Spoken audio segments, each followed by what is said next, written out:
Now, we live in the time where no one can predict what's going to be in 10 years. Yes. It's the first time probably in the history of humanity that we don't know what's going to be in 10 years. What do you think is going to be in 10 years at the workplace? I think it's going to be more collaborative, but like less of these structures in place, especially with the new generations entering, plus the AI. Yeah, this is what I imagine it to be. I think it's definitely, there is going to be a huge human element because there is so much technologies. The human beings will need more humanness because that's just how the world works. And we've seen that with the Gen Zs as well. So yeah, I think this is my assumption.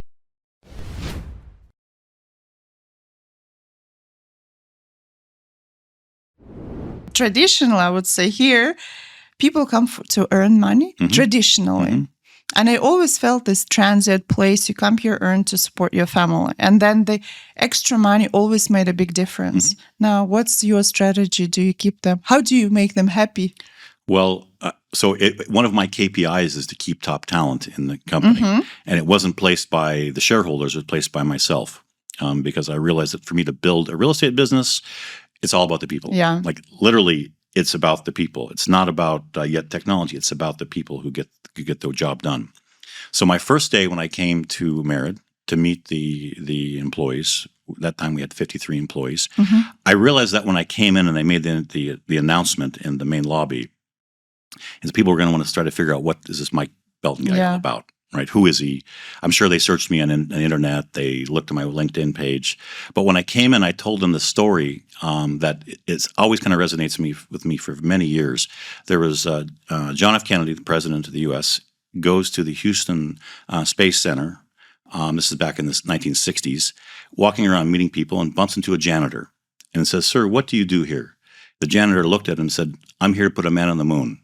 Yeah. I told that story to the people at Merit, and everybody from our accountant to our HR people to our lawyers, they are here to build a residential project that's going to be phenomenal. So I think that I try to lead that way. I go to the construction site often. I meet with the workers and talk to them, because if someone comes to the site, they're not well fed, they're not well rested. If their bus is driving for 2 hours and 45 degrees, how can they build this luxury building? Yeah. The answer is they can't. Yeah. So we spend time on trying to make sure that people understand that they're part of the process, not just here to make 1,500 dirhams per month. The other thing is that at Merit, we have a employees program that we offer when we build our buildings. So our employees are able to come in and get a substantial discount to buy residential. Why is that important? It's important for us because if someone has equity in the building, they're going to work a little bit harder. Of course. They're going to want to push that price up. They're going to want to find a better material. They're going to want to maybe go by the weekend and check out what our competitors are doing. So we want them to do that. And also, it's not a salary again. It's an investment. They're going to make probably 40, 50% on that investment. They're going to be able to get off of just getting a paycheck to be putting some money in the bank and investing in something else. So we do a lot for the employees to try to make them feel comfortable and to empower them. And I think also us here, most of us don't have families, right? They're back in our country. So part of that the social aspect and purpose that you have at work is important. That's beautiful to see. Because I think, unfortunately, the market is really, or fortunate, is growing. But unfortunate, maybe sometimes other companies take a bit of advantage of people. And it's beautiful to see, to have a purpose like that.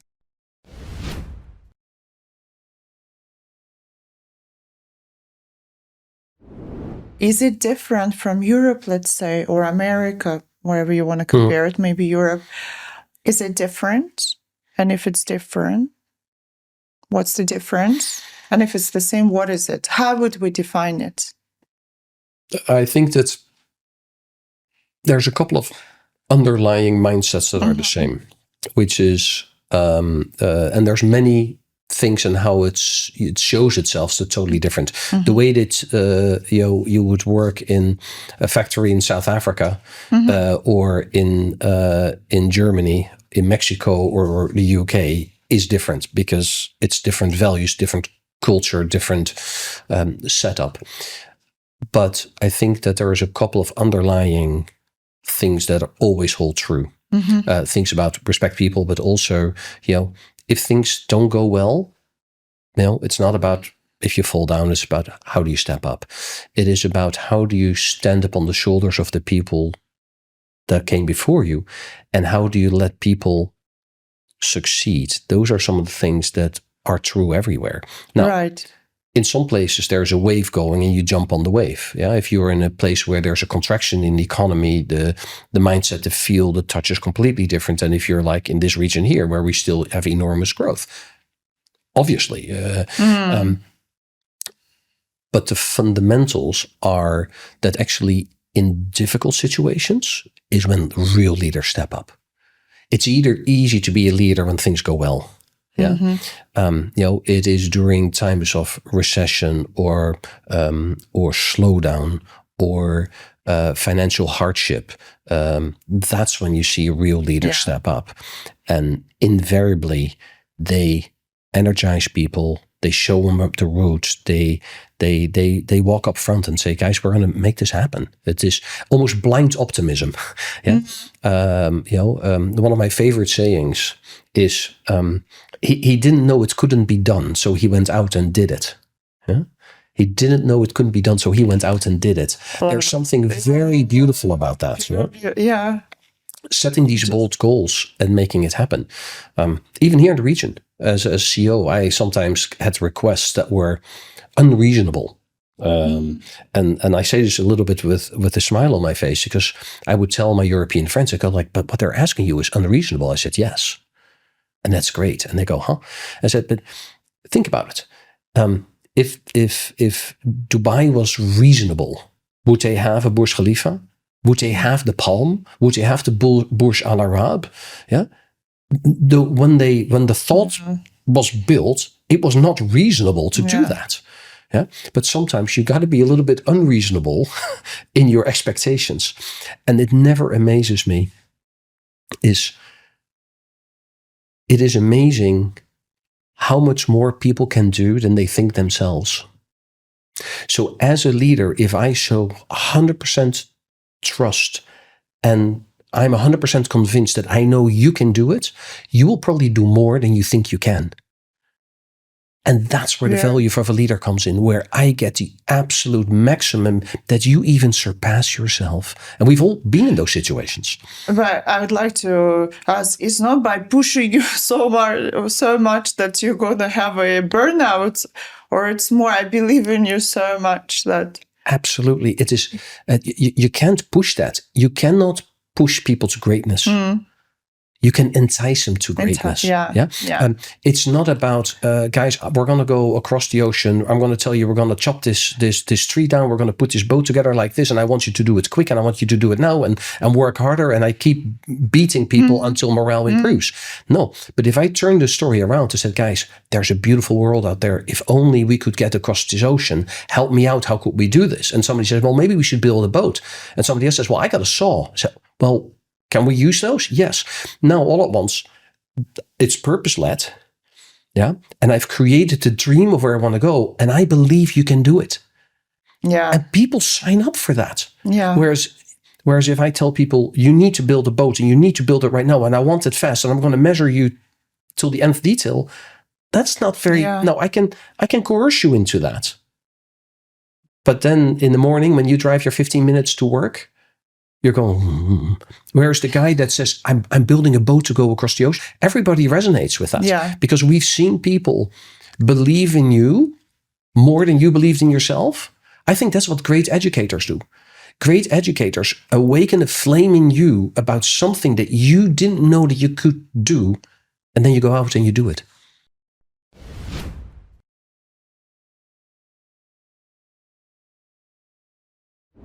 Sustainable leader, and that's the leader of the future. And a big part of that sustainable leader is being empathic, being emotional intelligence. We have heard of this term already, right? You have the IQ and you have the EQ. You've mentioned now the idea of sustainability and being sustainable leader. So I work a lot with the businesses, and I meet a lot of so-called, purpose-driven businesses. They call themselves, but in reality, the sustainability or their purpose just a tick box on their websites. Yes. Not all of them, but still more than 50%, I think, businesses for in terms of sustainability is a tick box, or it's a copy that they distribute in their brochures and so on. What is the reason, you think? Why we know it's important. Yeah. We know there is no future without taking care of people and planet. Why we still do that as a marketing slogans? We need to create that awareness. What is sustainability? Because it's a far off their bed show, and there is they cannot feel the tangible financial impact. And if a leader doesn't feel the financial gains or benefits, then it's difficult for them to do something around it, right? It's just there and they follow it. But if they start realizing how much of benefits you can get out there, and sustainability is not only like, we think about garbage, we think about pollution, we think about waste. Plastic in the oceans. Yeah. But you know how much waste there is on the work floor? Like, if you can think about it, like yesterday, maybe you were on a work floor with a team. How much of waste in energy is there? How much of waste in fighting like the decisions, fighting the change instead of accepting the change?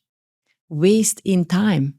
Waste in time. We waste on a daily basis huge amount of times.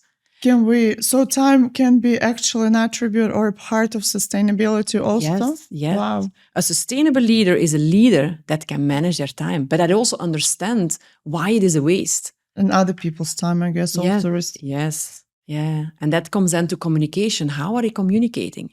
Are they like communication? In the word communication, I always use that in my trainings. You have you, the N, and the I. You and I. But a lot of people say communication, which is I and you. How many leaders speak last? So when you go to a meeting, let's set the scene, let's open the meeting. I'm speaking first. I'm talking about the project. No, take a step back. Be an emotional but good leader and listen. Active listen to your people around the table. Listen what is playing. Like, why is that project not going? What is happening? And you will get so much more out of it. Your meeting will be more efficient. So maybe you only need to do 1 meeting in the week instead of 5. Right, yeah. And that is a time saving. And there we can link the financial benefits. So if you say, like, let's say you have 1 meeting a week of 1 hour, super efficient meeting, because you are an empathic leader that understands, a sustainable leader that understands how to drive a meeting and how to get benefits out of it. So he doesn't do the other 4 meetings anymore. 4 meetings in 1 week, let's say times 1 hour of the meeting, let's say 10 people are in that meeting. That means 40 hours in 1 week is saved. 40 hours is like a full package of a person, right? It's a work week. So you save a work week on financial benefits by just communicating better and have more efficient meetings. This sounds incredible. The return on investment is huge.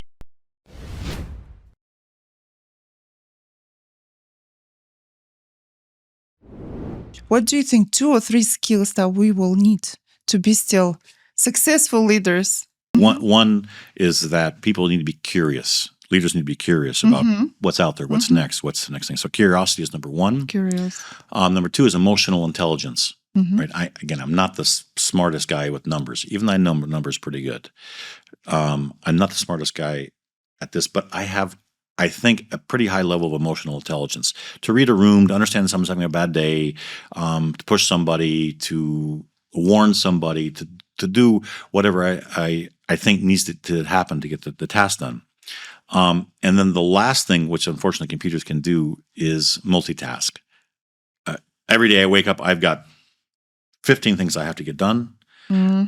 Luckily, I have a nice team where I can hand off tasks, get things done by my very qualified team members.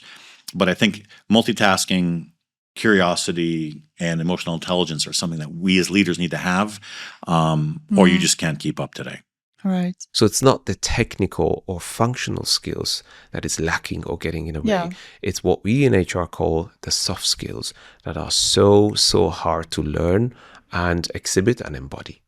What would be those skills? How do you become more effective in dealing with people? Right. Right. Right. Again, it's not some magic formula you need to apply. Right. You just need to show vulnerability.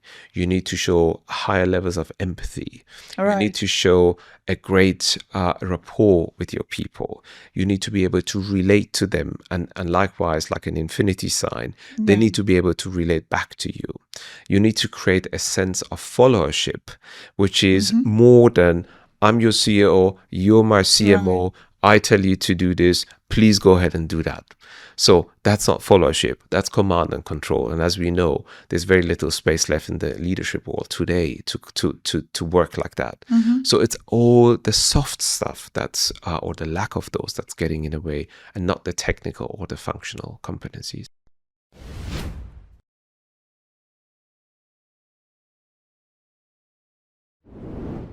I had a situation where I was running a business and I had about 200 people running this business that I was employing, and I found it really very stressful. And a good friend of mine introduced me to my then became business mentor.